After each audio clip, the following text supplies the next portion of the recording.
Mr. Speaker, last Sunday, the government sent trade unions and businesses 7 consultation documents outlining proposals for a return to workplaces. We all share a common objective of a safe return to work at the appropriate time that protects public health. However, when the government's plans fall short, it's our duty to say so. Trade unions were given just 12 hours to respond. The documents were not shared with the opposition, and the proposals themselves are wholly inadequate. No worker should have their life or the lives of their loved ones risked simply by going to work. This is a legal right which held true before this crisis and crucially must not be cast aside now. The documents present measures to maintain safe workplaces such as hand washing and social distancing as being at the discretion of employers when in fact they are requirements of the law. The government must make this clear and inform workers and businesses of their respective rights and duties.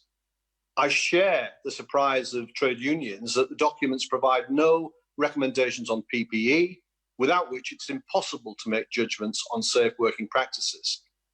Critically, the proposals exclude workers. A safe return to work is a significant challenge that can only be met if government and business work with staff.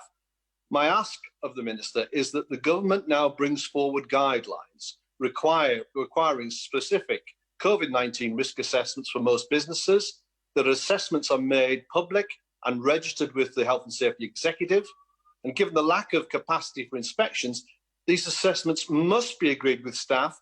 In workplaces with trade unions, this can be done by health and safety reps. In those without, the government should enable trade unions to assist workforces in their sectors to elect or appoint a rep to be consulted and involved in the settling, implementation and enforcement of assessments. And finally, workers need to have confidence and trust that the government has got their back. So will the Minister confirm that employees will not be prejudiced in any way for drawing attention to safety failings in the workplace? Mr. Speaker, this time we are truly all in this together. I trust that my comments are received in the constructive spirit in which they are offered.